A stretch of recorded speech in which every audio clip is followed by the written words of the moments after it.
आप सबकी खिदमत में सबिया ज़ुबैर का आदाब। पेश है हमारा प्रोग्राम एस्पायर टू इंस्पायर यानी हौसला अफजाई की कोशिश करना। और इस प्रोग्राम में हम आज आपकी मुलाकात रियासत कर्नाटक के एक ऐसे दियानतदार, मेहनती, ज़हीन और काबिल IPS अफसर से करवा रहे हैं जिन्होंने महकमे पुलिस में आला ओहदों पर रहकर काबिल कद्र खिदमत अंजाम दी है, जिनका नाम ट्रैफिक मैनेजमेंट, क्राइम इन्वेस्टिगेशन और कम्युनिटी पुलिसिंग में नहायत इज़्ज़त और एहतराम से लिया जाता रहा है, जिनकी खिदमत के एतराफ़ में बहुत सारे अवार्ड से नवाजा गया है। 2009 और 2017 में जिनको सदर जमहूरिया पुलिस मेडल से नवाजा गया, 2013 में अलमीन कम्युनिटी लीडरशिप अवार्ड से सरफराज किया गया और 2006 में रोड सेफ्टी फ़रोग के लिए international award Prince Michael road safety international award से नवाजा गया, जिन्होंने 21 मई 2025 को आला ओहदे का चार्ज लेते हुए no bouquets and let's get to the business के तौर पर वीडियो कॉन्फ्रेंस के ज़रिए अपना तारुफ रियासत कर्नाटक की पुलिस फोर्स से करवाया। तो आइए मिलिए हमारे आज के मुअज़्ज़िज़ मेहमान 1993 बैच के IPS अफसर, DG and IGP, director general, inspector general of police, head of police force, आली जनाब डॉक्टर M.A. सलीम साहब। Doctor M.A. सलीम साहब का इस्तकबाल हम इस शेर से करते हैं, चांद से फूल से या सबकी ज़बान से सुनिए, चांद से फूल से या सबकी ज़बान से सुनिए, हर तरफ आपका किस्सा है जहाँ से सुनिए। Doctor M.A. सलीम साहब, साला डिजिटल के तमाम अहदेदारान, अरकान, नाज़रीन की जानिब से हम आपका यहाँ पर खैर मकदम करते हैं और पुलिस फोर्स में सबसे आला ओहदे पर फाइज होने के लिए दिल की अमीर गहराइयों के साथ आपको मुबारकबाद पेश करते हैं। शुक्रिया। जी जी। तो सलीम साहब, सबसे पहले तो मैं ये पूछना चाहूँगी आपको कि आपने जो है ट्रेडिशनल रूल को जो है तोड़ते हुए आपने कहा कि no bouquets and let's get down to business, तो इसके पीछे आपका क्या मकसद था और आप क्या पैगाम देना चाहते थे? उसके बाद मैं असल सवालात की तरफ आऊँगी। जी। एक्चुअली ये है कि लोग बहुत सारा पैसा वगैरह खर्च करते हैं बुके में और जी जी ये जो हार शाल वगैरह के लिए, जी तो उससे बेहतर है कि मुलाकात करना मकसद होता है। जी जी हाँ। अब जब मुलाकात करना है तो उसमें बुके लाने की या दूसरा चीज़ लाने की ज़रूरत क्या है? तो ये क्या कहते हैं ना, वेस्ट ऑफ मनी है। और यही पैगाम आप देना चाहते जी। थे कि पैसा जो है ज़ाया न किया जाए। हाँ, लेकिन आपकी जैसी शख्सियत के लिए अगर फूलों का गुलदस्ता दिया जाए तो पैसा ज़ाया तो नहीं होगा, ये मोहब्बत की बात होती है। बहरहाल हम आते हैं हमारे असल सवालात की तरफ। तो सलीम साहब, मुझे ये बताइए कि आपकी इब्तिदाई तालीम, आपका ग्रेजुएशन, पोस्ट ग्रेजुएशन और आपका ख़ानदानी पस मंज़र। मैं एक देहात, यानी अभी तो देहात नहीं रहा है, अभी तो शहर के बिल्कुल करीब आ गया है हमारा गांव। जी तो एक गांव से हूँ, एक मुतवसत तबके से मेरा ताल्लुक़ है और जी उर्दू मीडियम में गवर्नमेंट उर्दू स्कूल जो जी गांव में हमारी हुआ जी उसी से मैंने तालीम हासिल है, उसी स्कूल में मैंने तालीम जी हासिल की है। जैसे उस ज़माने में जैसा दूसरे अहबाब, क्योंकि ज़्यादातर वहाँ पे करियों में और छोटे से गाँव में गवर्नमेंट स्कूल ही हुआ करते थे। जी जी तो इस वजह से उर्दू मीडियम स्कूल थी हमारे यहाँ, तो उसमें मेरी इब्तिदाई तालीम वही हुई है। जी उसके बाद मैंने ग्रेजुएशन किया था अलमीन कॉलेज से बेंगलुरु में, अच्छा। और पोस्ट ग्रेजुएशन सेंट्रल कॉलेज में तो अलमीन से आपका रिश्ता बहुत पुराना है फिर? जी जी जी हाँ। मैं और मेरे सारे भाई और एक बहन अलमीन कॉलेज से फारिग हुए हैं। हाँ जी हाँ। और उसके बाद पोस्ट ग्रेजुएशन आपने डॉक्टरेट भी किया? पोस्ट ग्रेजुएशन मैंने किया सेंट्रल कॉलेज से M.Com। जी हाँ। और उसके बाद उस्मानिया यूनिवर्सिटी हैदराबाद से मास्टर्स इन पुलिस मैनेजमेंट, और बेंगलुरु यूनिवर्सिटी है इसे ही ट्रैफिक मैनेजमेंट में डॉक्टरेट की है। जी हाँ। तो आप बताइए सर कि पुलिस फोर्स में शामिल होने का ख्याल आपको कब और कैसे आया? वैसे पुलिस महकमे में जाने का मेरा कोई उस समय कोई ख़ास ख्याल नहीं था, मगर क्योंकि UPSC का जो सिविल सर्विसेज का एग्ज़ाम मैंने लिया था सन 93 में, जी हाँ। उस समय मेरी रैंकिंग ऐसी थी कि मुझे IPS अलर्ट हुआ। अच्छा तो इस वजह से इंडियन पुलिस सर्विस में आ गए हैं। तो अच्छा ये बताएं कि ये पुलिस फोर्स में आने के बाद आपने बहुत सारे अलग अलग शहरों में काम किया, अलग अलग ओहदों पर काम किया। मैंने जो मैं जानती हूँ आपके बारे में कि आपने 30 इयर्स की सर्विस में 26 ओहदों पर रहकर काम किया है। तो ये आपका तजुर्बा कैसा रहा और आपको किन चैलेंजेस का सामना करना पड़ा? पुलिसिंग जैसे आज के माहौल में एक क्या कहते हैं, एक सेंसिटिव जी डिपार्टमेंट हाँ, है। शोभा है, जी तो हाँ।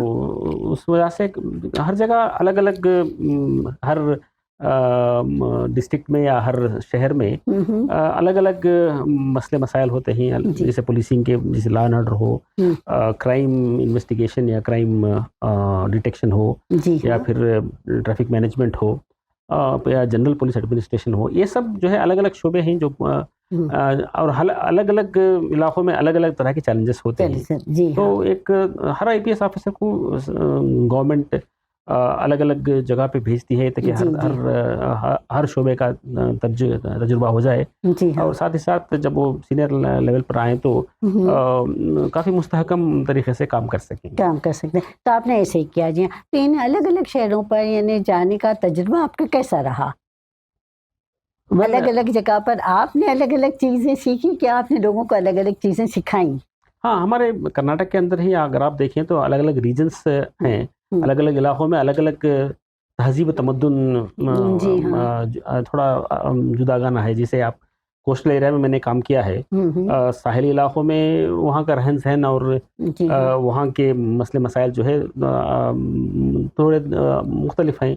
बेंगलुरु शहर या मैसूर शहर या मैंने गुलबर्गा में भी काम किया है, वहाँ जी, पर भी जो है हैदराबाद कर्नाटका का जो रीजन है उसके अलग जी। कल्चरल बैकग्राउंड उसका अलग होता है। जुबानें भी अलग अलग ज़ुबान भी थोड़ा होती अलग हैं, होती है। लबो तो लहजा अलग हाँ, होता है। जी, तो वहाँ पर आपने बहुत कुछ सीखा होगा। जी। तो कोई यादगार चीज जो आप हमारे नाज़रीन के साथ शेयर कर सकते हैं? अब बस ये 1-2 को मैं बता ही नहीं सकता क्योंकि जी जी हाँ। थोड़ी नाइंसाफ़ी हो जाएगी। इसे हाँ, 32 साल मैंने सर्विस की है, उसमें माशाल्लाह, अलग-अलग जी जी जगहों पर हाँ। अलग-अलग तजुर्बात हुए हैं जी और जी मुनफरिद तजुर्बात मैं कह सकता हूँ। कह सकते हैं। अच्छा सर ये बताइए मुझे कि आपका जो है एडमिनिस्ट्रेशन का तरीका जो है दूसरों से बहुत ज़्यादा मुख्तलिफ है। जैसा कि हम पढ़ते आए हैं और हमने महसूस किया है, तो ये तरीक़ाकार आपने कैसे अपनाया? आपका भी स्टाइल, आपका जो है स्टाइल ऑफ वर्किंग जो है it is different from others. नहीं, ऐसा मुख्तलिफ नहीं है। वैसे दूसरे जो हम हुँ, अफ़सरान हैं, मैं भी बस जी, ऐसा ही एक पुलिस अफ़सर हूँ और उम्मीद करता हूँ कि मेरा काम लोगों को पसंद आए। पसंद आया, अच्छा। बस तो आपके और जो जी, है जो पुलिस महकमे का जो नस्बुल आइन जिसे कहते हैं, जिसे ख़ास हमारा, मकसद जो हाँ, होता है। वो उसमें हम कामयाब हों, वो बहुत ज़रूरी है। जी हाँ। तो सलीम साहब जो आपके बारे में जो सुना गया है कि आपने ट्रैफ़िक निज़ाम में बहुत ज़्यादा तब्दीलियाँ लाई हैं, बल्कि बहुत ज़्यादा बेहतरी लाई है। और ये जो मैंने पढ़ा है आपके बारे में 122 वन वेज़ आपने बनाए हैं और इसीलिए आपको वन वे सलीम के नाम से आप बहुत ज़्यादा मशहूर हुए हैं। तो ये काम आपने किस तरह से किया? क्या सोच थी आपकी? बेंगलुरु हाँ। शहर में सबसे बड़ी तकलीफ़दा चीज़ ट्रैफ़िक की है। जी, क्योंकि ये तो सब लोग जानते हैं कि बेंगलुरु जी, शहर में ट्रैफ़िक क्योंकि ट्रैफ़िक की ज़्यादा होने की वजह से, क्योंकि जो गाड़ियाँ हैं रोड कैपेसिटी से ज़्यादा हैं। जी, जो जी। रोड की जो कैपेसिटी होती है हुँ, उससे गाड़ियों की तादाद बहुत ज़्यादा है। इस वजह ज़्यादा। से यहाँ पे ट्रैफ़िक का मसला बहुत बड़ा मसला है। जी, इनफैक्ट बैनुल-अक़वामी सतह पर भी बेंगलुरु को ट्रैफ़िक के बारे में ही ज़्यादा जाना जाता ज़्यादा है। है। जी हाँ। तो इस वजह से यहाँ पे ज़रूरी थी कि हम कुछ करें यहाँ पे, या कुछ तब्दीलियाँ लाएँ, ताकि लोगों को थोड़ा आने-जाने में, जी, जी। आमद-रफ़्त में थोड़ा तकलीफ़ कम हो और उसमें थोड़ी आसानी हो। हुँ, इस वजह से बहुत साल पहले 10-12 साल गुज़र गए। हुँ। उस समय हमने यहाँ पे जो सेंट्रल एरिया है, जो जी, जी। मरकज़ी बेंगलुरु हुँ, शहर का, हुँ। उसके अंदर काफ़ी गुंजाइश थी कि हम रोड कैपेसिटी को जो है ज़्यादा से ज़्यादा इस्तेमाल कर सकें। जी, तो इस वजह से थोड़ा साइंटिफिक स्टडी करके कई रोड्स को वन वे किया गया उस जी, समय। जी, हाँ। और मनसूबाबंदी की गई आपने। बहुत सारे रोड्स वन वे हुए।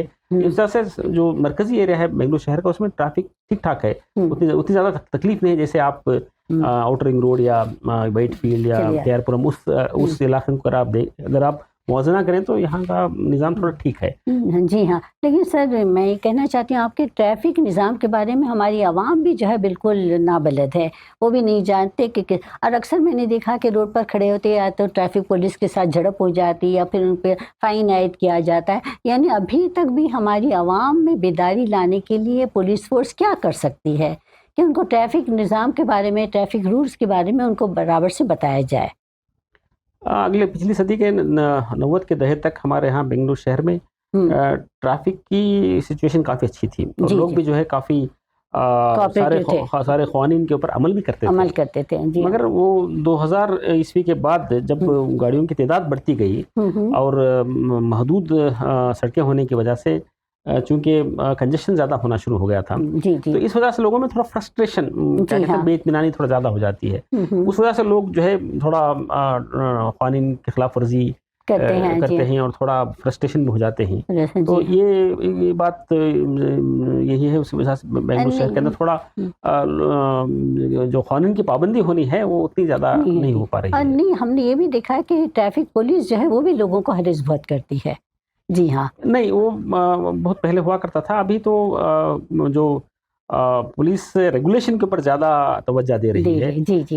केस बुक करने के लिए या एनफोर्समेंट के लिए काफ़ी कम वक्त दे पा रही है, क्योंकि अभी हमारे यहाँ ये ITMS आने के बाद, इंटेलिजेंट ट्रैफिक मैनेजमेंट सिस्टम आने के बाद काफ़ी हद तक शफाफियत आ गई है केसेस वगैरह में। जी जी हाँ। हम लोग 30 से 40 हज़ार केसेस हर दिन देखते हैं। जी हाँ। डालते हैं गाड़ियों के ऊपर। उसमें 90% कॉन्टैक्टलेस जी, यानी जी। कैमरा के थ्रू होता है। जी जी। सो नोटिसेस घर घर जाती है और लोगों को आगे फाइन भरना पड़ता है। बनना इस पड़ता वजह है। से काफ़ी शफाफियत अभी आ जी गई जी। है। तो सलीम साहब ये बताइए कि आपने ट्रैफिक निज़ाम के ऊपर एक किताब भी लिखी है, तो इस किताब के बारे में लोगों को पता है?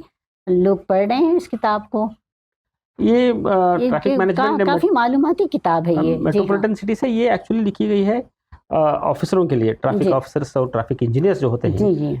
उनके लिए, क्योंकि किस तरह से किसी शहर में ट्रैफिक का निज़ाम कायम किया जाए या ट्रैफिक इंजीनियरिंग और ट्रैफिक एनफोर्समेंट किस तरह किया जाए जी जी। शहरों के अंदर। जी, तो जी। ये किताब है अफसरान के लिए है, तो ज़्यादा पब्लिक के लिए नहीं है। पब्लिक के लिए पब्लिक पढ़ सकते हैं, मगर जी हाँ। ज़्यादा इसमें ज़्यादा तवज्जो ये बात पे दी गई है कि किस तरह से निज़ाम को ठीक ठाक किया जाए, क्या किया जाए और किस तरह से उसको आगे बढ़ाया जाए है। तो इसीलिए आपको वन वे सलीम के नाम से आपको मशहूर किया गया है। जी हाँ। तो सर ये बताइए मुझे कि कम्युनिटी पुलिसिंग के बारे में आपका नज़रिया क्या है? आप किस बात को ज़्यादातर इम्पोर्टेंस देंगे? ख़वातीन को, बच्चों को, या फिर उम्र रसीदा लोगों को जो है, और फिर साइबर क्राइम, उसके ऊपर मैं अब आऊँगी आपसे। बहुत ही अहम सवाल पूछना है मुझे इसके बारे में। जी हाँ। तो कम्युनिटी पुलिसिंग जी हाँ। हमने बहुत पहले शुरू किया था 1998 में। जी जी। उडुपी डिस्ट्रिक्ट में जी, जी। सबसे पहले जो ख़वातीन के लिए जो हेल्पलाइन बनाई गई थी, स्पंदना करके, और बच्चों के लिए चिल्ड्रंस हेल्पलाइन बनाई गई थी, और जो बुज़ुर्ग जो अकेले रहते हैं, जी हाँ। घरों में अकेले बुज़ुर्ग रहते हैं, उनके लिए एक स्कीम बनाई गई थी आसरे करके। तो उसमें स्पेशल प्रोटेक्शन दिया जाता था जो बुजुर्ग शहरी जो अकेले रहते हैं, जिसमें घर में कोई और नहीं रहता। तो ये स्कीम्स वगैरह 1998 में ही उडुपी में हमने शुरू की थी। जी उसके बाद बेंगलुरु शहर में ये 1999 में ये यहाँ शुरू हुआ बेंगलुरु शहर में, और अभी काफ़ी हद तक ये हर ज़िले में अभी ये सिस्टम जारी है। और अभी अभी हाल ही में हमने मने के पुलिस शुरू करके शुरू किया गया है। जी जी हाँ। ये जून घर घर जो है पुलिस जाकर जो है, पुलिस जा रही है, और वहाँ पे लोगों से मिलना है, और साथ में जैसे लिस्टिंग किया जाता है, जैसे घर में कौन है, क्या काम कर रहे हैं, जी जी हाँ। इसकी सारी जानकारी भी ली जाती है। और साथ ही साथ उनको पुलिस की अगर मदद की ज़रूरत हो तो किस तरह से मदद दी जा सकती है, कायम किया जा सकता है। उस बीट का, यानी उस जो एरिया का या उस रोड का जो पुलिस कांस्टेबल होता है जो बीट करता है, उसका नंबर और उसका नाम वगैरह भी दिया जाता है, और थाने का नंबर, और जो SHO होते हैं उनका नंबर भी दिया जाता है, और एक एश्योरेंस दिया जाता है कि अगर आप कोई मसला, कोई प्रॉब्लम हो तो इमीडिएटली आप पुलिस से रब्ता कायम कर सकते हैं और पुलिस की मदद ले सकते हैं। जी हाँ। तो सलीम साहब मुझे ये बताइए कि आजकल साइबर क्राइम जो है बहुत ज़्यादा ज़ोरों पर है, बैठे बैठे जो है आपको व्हाट्सएप पे जो है फ़ोन आ जाता है कि आप इतने ज़्यादा पैसे डालिए, ज़रूरत है, और उस तरह से उसके बाद जो है ऐसे गायब हो जाते हैं। तो अब पुलिस जो है साइबर क्राइम पर काबू पाने के लिए क्या कर रही है? किस तरह से इन मुलजिमों को पकड़ा जाए और किस तरह से इस क्राइम पर काबू पाया जाए?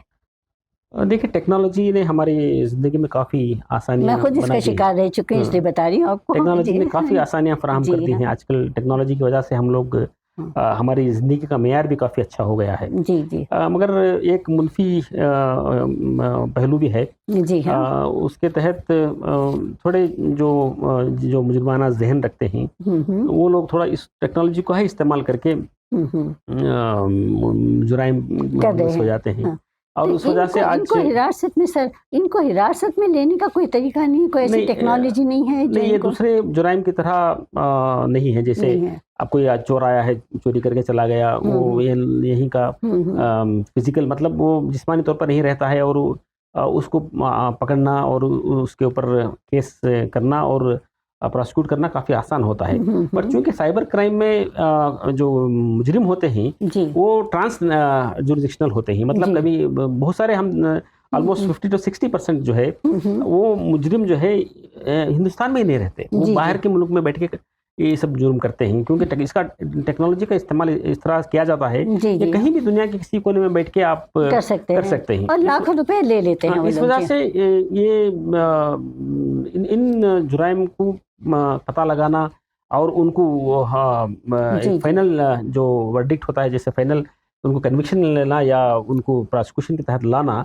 थोड़ा दुश्वार है। जी, जी। और इसी वजह से हमारे केसेस का जो परसेंटेज ऑफ डिटेक्शन है वो काफ़ी कम है। कम और जी। हालांकि इसमें हमारे मुल्क में ही नहीं, सारे ममालिक में ये साइबर क्राइम अभी आम हो गया है। जी, जी। और सारे ममालिक इसके बारे में एक कोऑपरेशन मतलब आगे बढ़ी है नॉलेज कुछ शेयरिंग बात? जो हाँ। होती है, जी, जी। नॉलेज शेयरिंग के लिए काफ़ी काम हो रहा है आजकल, जी, जी। सो दैट हम थोड़ा कोऑपरेशन दूसरे ममालिक से मिल जाएं, जी, जी। तो हमको इन लोगों को डिपोर्ट करने के लिए और इन लोगों को वहाँ से यहाँ लाकर उनको प्रोसिक्यूट करने के लिए आसानी हो सकती है। जी हाँ। तो सलीम साहब, आप क्राइम इन्वेस्टिगेशन में भी काफ़ी महारत रखते हैं, तो आप मुझे कोई ऐसी बात बताइए कि कभी ऐसा हुआ है कि आपने किसी मुजरिम को जो है हिरासत में लिया हो और फिर उस मुजरिम ने आप पर जो है धमकियाँ आमेज़ आपको जो है फ़ोन कॉल्स मिले हो, किसी तरह का कोई वाक़या, कोई ऐसी याददाश्त जो आप हमारे हर नाज़रीन के पुलिस साथ ऑफिसर के को आप शेयर कर सकते इन हैं? मराहल से गुजरना पड़ता है। जी, जी, हाँ। मगर आखिर में जो है क्या कहते हैं ना, जो एविडेंसेस यानी जो सबूत वगैरह होते हैं उसी के आधार पर जो है हम लोग काम किया केसेस इन्वेस्टिगेशन करते हैं, इनकी हैं। जी, तहकीकात जी। करते हैं। और चूंकि हर केस कोर्ट को जाता है, तो हमारा मकसद ये रहता है कि सबूत को जो है मजबूत सबूत और ठोस सबूत को इकट्ठा किया जाए जी हाँ। और मुजरिमों के ऊपर जो है एक अनअसेलेबल केसेस हम रजिस्टर कर तो आप सकें। ये किस तरह से करते हैं? क्राइम इन्वेस्टिगेशन जो है बहुत ही ज़्यादा इंटरेस्टिंग चीज़ है, तो आप किस तरह से इस पर काम करते हैं? काफ़ी लोगों को लगा देते हैं, आपकी पुलिस फोर्स को लगा देते हैं एक मुजरिम को पकड़ने के लिए, या किस तरह से काम होता है ये? मैं ज़्यादा डिटेल्स के बारे में नहीं दे सकता, क्योंकि ये जी। जो क्रिमिनल इन्वेस्टिगेशन है एक आर्ट के जी, सीक्रेट रहता चीज़, है। हाँ, चीज़ है और जी हाँ। इसमें जो है हमारे जो क्या मोडस ऑपरेंडी यानी जो मेथड्स हैं, ये हम थोड़ा काफ़ी खुफिया रखते हैं। अच्छा, और ऐसा है पर्टिकुलरली कोई? सीआईडी जो क्रिमिनल इन्वेस्टिगेशन डिपार्टमेंट है, जिसका मैं जी। डीजीपी हूँ, हाँ, हाँ। तो उसमें काफ़ी शोबे हैं, जी, अलग-अलग जुराइम के अलग-अलग शोबे हैं। जी, और जी। थोड़े क्या कहते हैं महारत रखने वाले एक्सपर्ट्स भी जी वहाँ पे हाँ, हैं, हाँ। जो इन चीज़ों पर काम करते हैं। जी हाँ।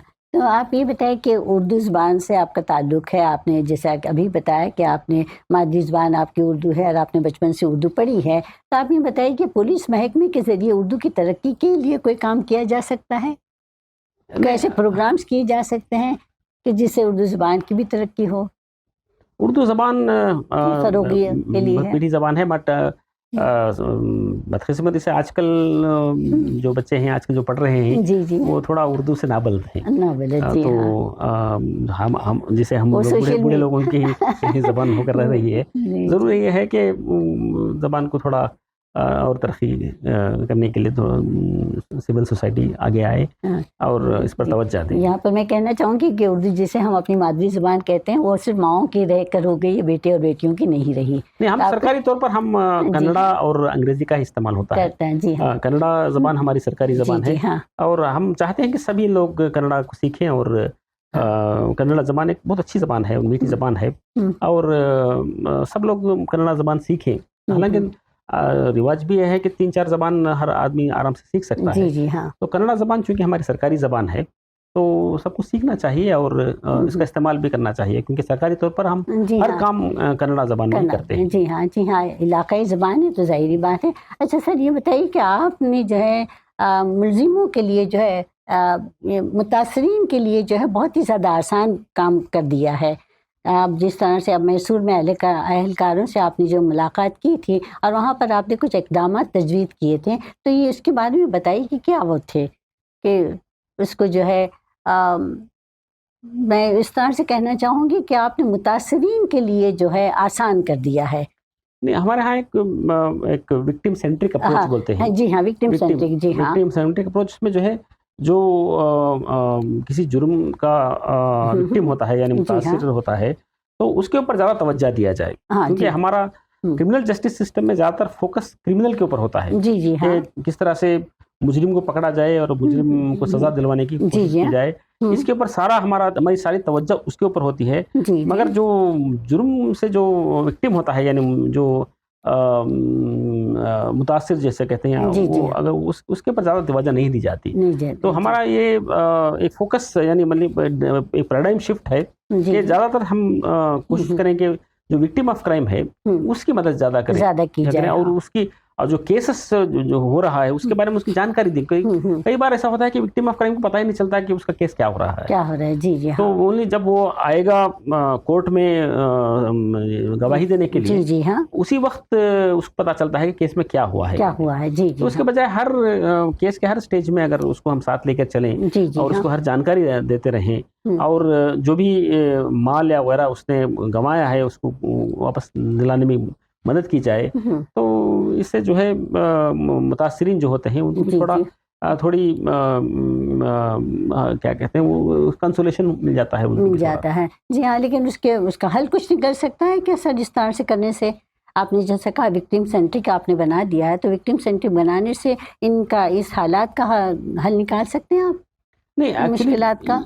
मुश्किल का हल हालांकि कानूनी तौर से ही होता है। जी, जी, हाँ। उसका हल कानूनी तौर से ही दिया जा सकता है। जी। और चूंकि एक हमदर्दाना रवैया अगर हम अपनाएं उनके साथ जी हाँ। और साथ ही साथ अगर उनकी सारी जानकारी दी जाए केस क्या हो रहा है और केस का जो है अगला कदम क्या होगा और जो है और जो जो जिसने जुर्म किया है, जिसने उनके ऊपर ज़्यादती की है, उसको सज़ा दिलाने में हम कामयाब हो जाएं तो इससे बेहतर इससे क्या हो सकता बेहतर है। जी हाँ, बेहतरीन बात है। तो सलीम साहब एक बहुत ही अहम सवाल जो मैं आपसे पूछना चाहती हूँ कि आपने बहैसियत पुलिस ऑफिसर आपने अपनी ज़िंदगी के तजुर्बात से क्या सीखा है और वो कोई ऐसा यादगार लम्हा, कोई ऐसा वाक़या जो आप हमारे नाज़रीन के साथ शेयर करना चाहते हैं?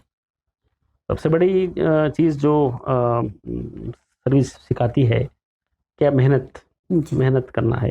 मेहनत और कोशिश मशक्क़त कीजिए। से कोशिश करने से हर काम आसान होता है। जी। और दूसरी चीज़ जो है साथ ही साथ आजिज़ी और मिलनसारी की बहुत ज़रूरत पड़ती है। जी जी क्योंकि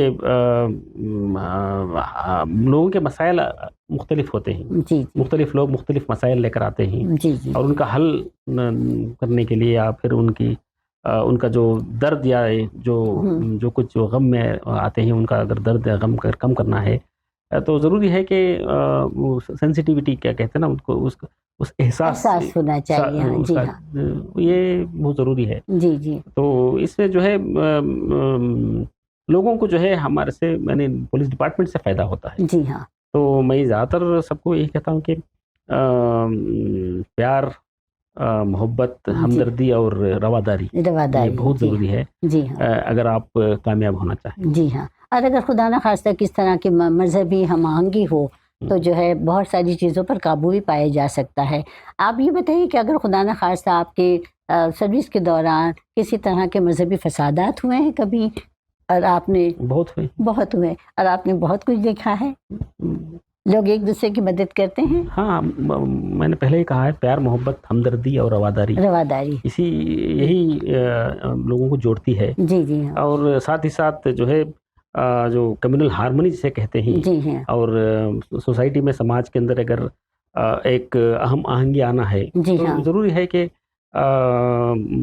मिलजुल कर रहे हैं। जी पुलिस हाँ। और कोई भी पुलिस अफसर हो या कोई दूसरे महकमे के अफसर हों, तो बहुत ज़रूरी है कि वो इन तीनों चीज़ों को अपनाएं, अपना प्यार, है। मोहब्बत और जी। हमदर्दी, रवादारी। अगर ये है तो सब लोग क्या कहते हैं ना, बिलीफ, लोगों जी के अंदर जो है एक फेथ होता है। जी हाँ। बस बिलीफ मैं आ वही जाती है। पूछना चाह रही थी कि पुलिस और आवाम में जो है मोहब्बत का रिश्ता कायम करने के लिए, एतमाद का रिश्ता कायम करने के लिए क्या किया जा सकता है। अक्सर लोग पुलिस से जो है परेशान रहते हैं कि पुलिस के पास नहीं जाना है, तो आप उस जो है एतमाद को बहाल करने के लिए आप क्या कहना चाहेंगे। इसीलिए हम लोग कम्युनिटी पुलिसिंग के पास ज़्यादा जोर देते हैं कि लोग हम्म, ज़्यादातर पुलिस के करीब आएँ। जी जैसे मने के पुलिस, हर घर पुलिस हम्म, का प्रोग्राम जी ही जी हाँ। यही चला रहे हैं कि लोग जो है पुलिस को समझें कि हम्म, पुलिस है लोगों की मदद के लिए, मदद के पुलिस लिए, है लोगों की सेफ्टी और सिक्योरिटी के लिए। सिक्योरिटी के और लिए। जैसे आप मगरबी ममालिक में अगर आप जाएँ, जी तो पुलिस को जो है फर्स्ट फ्रेंड यानी पहला दोस्त समझा जाता है। समझा जाता है। जो भी अगर किसी को अगर कोई तकलीफ हो, तो अपने घर वालों को बताने के बजाय वो पुलिस वालों के पास जाता है, जाते हैं, क्योंकि वहाँ उसको पूरा यकीन रहता है कि पुलिस वाले उसकी उसकी मदद करेंगे। जी इसी जी तरह ज़रूरी है कि लोग पुलिस के पास आएँ जी जी और जो भी उनकी मुश्किलात हो या परेशानी हो या जो भी उनके प्रॉब्लम्स हो, तो वो पुलिस को अगर बताएंगे तो ऑटोमेटिकली जो वो जो दूरी है पुलिस जी, और लोगों के बीच में, वो कम हो जाती है। कम हो जाएगी। और हमने ये भी देखा है कि जिनका राब्ता पुलिस से कभी नहीं हुआ है, वो थोड़ा पुलिस से नेगेटिव यानी मुनफी उनका रद्द-ए-अमल रहता जी है। हाँ, जी जबकि जो पुलिस से कभी मिल चुके हैं या पुलिस वालों से मुलाकात कर चुके हैं या पुलिस सर्विसेज से उन्होंने काम लिया है, ऐसे लोगों का थोड़ा बेहतर रवैया है जी पुलिस के तहत। मेरी सबसे बड़ी ये बात है कि पुलिस जो है आम लोगों की तरह ही होती है। जी जी हाँ। और जस्ट डिफ़िकल्टी वो होती है कि हम लोगों के बीच में काम करते हैं जी जी और हर आदमी अपने आप को सही समझता है। जी अब जी जो इख्तिलाफ लेके कोई पुलिस के पास आता है, तो हर आदमी कहता है कि मैं सही मैं हूँ सही हूँ, और दूसरा जी, गलत है। उसकी बात तो को सुना जाए। जी हाँ, तो इस मामले में क्या होता है, थोड़ा क्या बोलते हैं ना, वो मेरी फाइन लाइन ड्रा जी करनी जी पड़ती हाँ। है। जी हाँ। तो इस ये पुलिस की मुश्किलात हैं जी जी कि लोगों के बीच में लोगों के इख्तिलाफात को कम करने के लिए अलग-अलग लोगों से और अलग-अलग ग्रुपों से जो है जो मियाना रवि कायम करनी हाँ, चाहिए पुलिस को भी। थोड़ा जी हाँ। ये मुश्किल काम होता है, जी जी मगर पुलिस बहुत अच्छे तरीके से कर रही है और आजकल पुलिस जो है ज़्यादा क्लोज होने की कोशिश कर रही कोशिश है। कर रही है तो आवाम ज़रूरी से। है जी कि लोग भी थोड़ा पुलिस से ज़्यादा अच्छा जी रब्ता करें और पुलिस सर्विसेज से फ़ायदा उन उठाने पर की कोशिश भरोसा करें। रखें, उन पर एतमाद करें। नहीं सर, मैं यहाँ पर ही पूछना चाहूँगी कि आप बहैसियत head of the police force, police निज़ाम में शफाफियत लाने के लिए, ट्रांसपेरेंसी लाने के लिए आप क्या करना चाहेंगे। पुलिस में शफाफियत लाना बहुत ज़रूरी है जी और इसमें हमारी सरकार ने भी इसमें काफ़ी इक़दामात किए हैं। जी जैसे सबसे बड़ी ये चीज़ ये है कि राइट टू इन्फॉर्मेशन एक्ट है जी जी और साथ ही साथ हमारे पुलिस कंप्लेंट्स अथॉरिटी भी बनी हुई है, जी जिसके तहत सारे जो भी अगर पुलिस की कोई ज़्यादती हो किसी के खिलाफ, तो वो पुलिस कंप्लेंट्स अथॉरिटी में जो है अपनी शिकायत दर्ज कर सकता है। जी और साथ ही साथ आला अफसरान के पास भी ग्रीवेंसेस सेल होता है, तो ग्रीवेंसेस सेल में भी आप जाके अपनी शिकायत दर्ज करा सकते हैं और मुलाकात भी कर सकते हैं। जी जी और मैं जहाँ तक मैं समझता हूँ आजकल पुलिस जो है काफ़ी दोस्ताना रवैया जी रखती काफी है, कोऑपरेटिव हो गई है। जी कोऑपरेटिव है, हाँ। काफ़ी बदलाव आ गया है पुलिस जी के जी अंदर। जी जैसे वो ब्रिटिश के ज़माने में जो सख्त रोल रवैया हुआ करता था जी पुलिस जी का, वो नहीं है। उस तरह का अब नहीं जो है। है जी हाँ। जमहूरी निज़ाम के में पुलिस जो है इस सर्वेंट ऑफ द गवर्नमेंट, जी तो लोगों के लिए है, लोगों के लिए है। लोगों की लेकिन मदद के इसके लिए, लोगों बावजूद भी की लोग जो है सहूलत के लिए। पुलिस के पास जाने के लिए डरते हैं।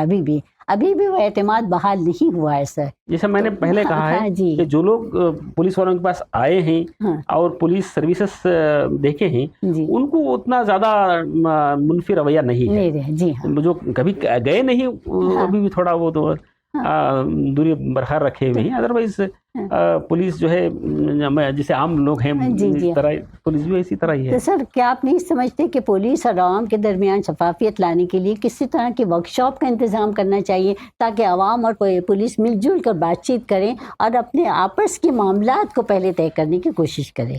अब क्योंकि अगर अभी देखेंगे यार पुलिस जी। सर्विसेज इतनी ज़्यादा है जी। कि आप क्लिक ऑफ द बटन आप पुलिस की जो असिस्टेंस होती है या जी, जी। उसकी मदद आप इमीडिएटली ले सकते हैं। जी, जी। जैसे हमारे ऐप्स हैं, जी, जी। एप्लीकेशंस हैं, जैसे ठीक है। कर्नाटका स्टेट पुलिस ऐप है या पुलिस वन ऐप है, या फिर जो हमारे हेल्पलाइंस हैं खुसूसन साइबर क्राइम के लिए, हाँ, जी हाँ। नशीली दवायात या NDPS जी, जी। ड्रग्स एडिक्शन के खिलाफ है, या फिर जो वुमेन हेल्पलाइंस हैं हमारे, जी, जी। अगर आप देखें तो बस 1 सेकंड्स के अंदर आपको जो है पुलिस से राबिता हो जाता है। रब्ता हो जाता तो ये जो है क्योंकि मौजूदा ज़माने में टेक्नोलॉजी का इतना अच्छा इस्तेमाल हो रहा है, तो ये पुलिस सर्विसेज भी इससे काफ़ी अच्छे हो गए हैं। जी, जी। और अभी जो दूरियां पहले हुआ करती थी जी, जी। अब काफ़ी कम हो गई कम हैं। कम होंगे। तब आखिरी सवाल सर मैं आपसे ये पूछना चाहूँगी कि वो नौजवान जो पुलिस फ़ोर्स में दाखिल होना चाहते हैं, शामिल होना चाहते हैं, उनके लिए आप क्या पैगाम देना चाहते हैं? मेहनत को अपनाएं, जी। मेहनत करें, आना और चाहिए उनको पुलिस फ़ोर्स में। अपने आप पर एतमाद रखें, जी। और सबसे बड़ी चीज़ ये है कि क्रेडिबिलिटी को इम्प्रूव करने की कोशिश करें, अपने मेयार को थोड़ा बढ़ाने की कोशिश करें। तो उसके लिए काफ़ी मेहनत की ज़रूरत पड़ती है, मेहनत करना जी, बहुत ज़रूरी है। ज़रूरी नहीं, लेकिन अक्सर हमारे नौजवान जो है UPSC एग्ज़ाम से कतराते हैं क्योंकि वो उनको ऐसा लगता है कि उनको वहाँ पर कामयाबी नहीं मिलेंगी। तो ऐसे नौजवानों के लिए आप क्या जो है पैगाम देना नहीं, चाहेंगे? अगर आप ज़रूरी है कि आप फिर कोई एक जाएं, बात हाँ जी, हाँ। पार्टिसिपेट करें। हाँ, अगर कोशिश करें, कोशिश मेहनत नहीं करें। करते हाँ, और पार्टिसिपेट ही नहीं करेंगे तो जी हाँ।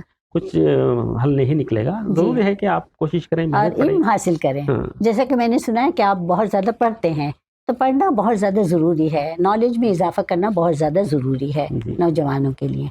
तो सर आपका बहुत-बहुत शुक्रिया, आपने अपने अपना कीमती वक़्त दिया, आपने अपने मुफ़ीद मशवरों से हमें नवाज़ा, हम आपके बहुत ज़्यादा मशकूर हैं। तो नाज़रीन आपने देखा, आपने सुना, ये थे हमारे आज के मुअज़्ज़िज़ मेहमान डॉक्टर M.A. सलीम साहब, DG and IGP, director general, inspector general of police, head of police department. तो डॉक्टर M.A. सलीम साहब ने इतनी पुरएतमाद बातें की कि हमको अब यकीन हो चला है कि हमको पुलिस पर एतमाद कर ही लेना चाहिए। और अगर अफसर दयानतदार हो तो ज़ाहिर है अफसर के मातहत काम करने वाले लोग भी सच्चाई और दयानतदारी की राह को अपनाएंगे। नाज़रीन, अगर आपको हमारे डॉक्टर M.A. सलीम की बातों से बहुत ज़्यादा आप मुतासिर हुए हैं या आप उनसे इंस्पायर हुए, तो आप भी जो है कोशिश कीजिए, मेहनत कीजिए, जद्दोजहद कीजिए, इल्म हासिल कीजिए और अपने नॉलेज में रोज़ बरोज़ इज़ाफ़ा कीजिए ताकि मुस्तक़बिल में आप भी डॉक्टर M.A. सलीम की तरह दूसरों के लिए मशरे राह बन सकें। तो आइंदा हम फिर मिलेंगे चंद और नई बातों और नई शख्सियतों के साथ। तब तक के लिए सबिया ज़ुबैर को इजाज़त दीजिए। खुश रहिए और अपनी ज़ात से दूसरों को खुश रखने की कोशिश कीजिए। यहाँ पर चलते चलते एक बात बहुत ज़्यादा ज़रूरी कहना चाहूँगी कि अपने हक़ के लिए लड़ो, लेकिन अपने हक़ के लिए लड़ो, लेकिन दूसरों के हुकूक मत छीनो। बहुत बहुत शुक्रिया।